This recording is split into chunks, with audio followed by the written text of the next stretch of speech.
here to answer that is Raghida herself. She joins me now live from Beirut. Just explain what it is that you meant by that. Becky, what I meant is that there will be niceties amongst both teams, but I don't think there's any love lost between the two presidents. From what I understand is that there will be no negotiations, basically, because the differences are so large and the differences are so deep that bridging these differences is going to take a lot of work, maybe in the future. So therefore, I don't think there's going to be any breakthrough. Normally, we have these summits. I mean, I followed these summits since the first one between President Reagan and President Gorbachev, and they, for example, would have days on of negotiations. These summits lasted for a long time. This one will be only 3 hours. Another reason that I think there will be nothing major is that my understanding there will be no joint communique, no joint press conference, and therefore it is not the normal summit that we are used to having, where the two presidents come and announce something, whether it is an agreement or a disagreement. You've said then the reinforcement of red lines, you believe, is the main objective for tomorrow. And it will be clear in the weeks to come what impact that might have on US-Russian relations. I just wonder whether we shouldn't open this up a little bit, because you are based here in the Middle East. Sure. It is very important that we don't just see this meeting through the prism of Washington and Moscow, but that we see this through the prism, as it were, of the rest of the world. But let's focus in. We're in the Middle East. So what does the impact of sort of no change, as it were, between Washington and Moscow mean for the rest of us? Well, let's see what's fixing the red lines is all about. Each of the presidents has his own agenda and priorities. So, of course, let's say human rights are the priority of President Biden. The strategic security is the priority of President Putin. And they may meet on cybersecurity, on cyber attacks, but I think their agendas are going to be so different that they might try to find if there is something where they might agree. Okay, so if we want to unpack it as it happens, or as it reflects on the region, the Middle East region, we noticed that in Vienna they're having, they're understanding each other, and they're working together on the Vienna talks to revive the JCPOA with Iran, so that there will be the nuclear deal, and they're not much of a difference there between them. But my understanding is that from my sources tell me in Vienna today is that they are the U.S. is willing to lift certain new sanctions. I am told it would be most likely in the oil sector, that the differences are still big on the issue of lifting the sanctions, the military sanctions.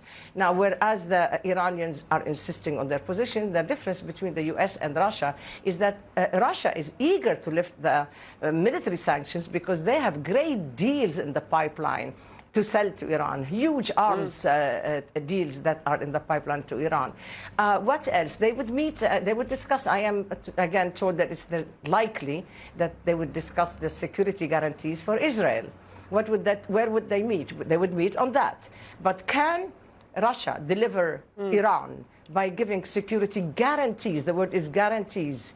I don't think so. I think Iran is going to play hard to get on that. The Russians can influence the Iranians to get assurances rather than guarantees. But again, I'm told that maybe the US under Biden, they might want to reinforce the American forces' presence in Syria. That is a big no-no for the Russians. As you know, Becky, they want to have Syria on their own. This is the sort of thing, but I don't think this is going to be, again, the prominent issue. China will be in the room, the elephant in the room, if you will. And I am told that, of course, the US would rather see the relationship between China and Russia not grow bigger and not becoming more militarized, whereas, the Russians say, well, let's beg to differ for now. because this is a strategic relationship, and they're not going to give up that card right away.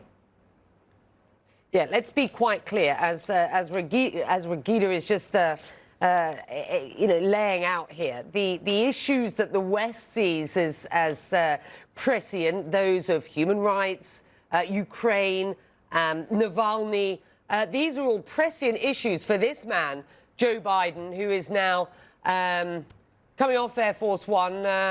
He has arrived in Geneva. This is about as important as it gets, isn't it, for the new US president? We're more than 100 days in now, of course, to this administration. The focus for the first 100 days was domestic. It was on ensuring that the US population got vaccinated. It was that President Biden wanted to see the pandemic dealt with in America. And now we know that going forward, we are into what is, as it were, era 2.0, post 100 days. And here is a man who has the foreign file well and truly front and centre at present, meeting the delegation in Geneva. This, of course, ahead of a face-to-face meeting with President Biden there in Geneva tomorrow. The US president hot off the plane from Brussels, literally just stepped off that plane. Brussels was the site of the NATO summit, of course, where we saw the Western allies realigning, as it were, after such a tempestuous time during the Donald Trump administration, and of course before that, G7 in Cornwall. My guest, Raghida Dergham, is pointing out that not only are these Western issues important when we consider the relationship between the US and Russia, but also perhaps where Moscow can do Washington a favor. The Russians sitting at the table for those Vienna talks. The Russians with a good relationship with China. There is much, perhaps not top of the agenda, but there is a lot that President Biden and President Vladimir Putin can discuss when it comes to issues which aren't as clearly front and centre as those for NATO and the EU. Apologies, Raghida, I've still got you with us. Iranians, of course, go to the polls on Friday to vote for a new president. This is being called a selection rather than an election by many. True. I guess we should step back and try and unpack where we are at, given what is going on as we speak now with these Vienna talks behind the scenes. What do you make of what we might see happen on Friday in Tehran and going forward? Well, in Tehran, it's going to be, as you correctly said, the selection is very clear. It's not going to be beautified. It's not going to be cosmetic. The Revolutionary Guards are in charge. The moderates have been ousted, in effect. So you would ask, why is the West going ahead and just begging Iran to agree to, renew the JCPOA, knowing that the path of this regime with its own people will remain the same, that their intention is to go on playing havoc with the rest of the region, especially the Arab geography, in terms of having the paramilitary forces in Iraq and Hezbollah in Lebanon, without any tools to pressure them if they don't do the right thing. Why are the Western countries so eager to do that? I don't know. In particular, when Russia and China are entrenched with the Iranians on a geopolitical level, because don't forget the pact that was signed between China and Iran, and don't forget the very important, if you will, basically basically alliance on the ground that's taking place between the Russians and the Iranians in Syria, for example. So yeah, it's the photo shoot is very nice in Vienna, and so Right. it is also in Geneva, where President Biden and President Putin meet. But the differences are really not amongst these countries over these, basically these issues. When they sit in Vienna, they agree on Iran.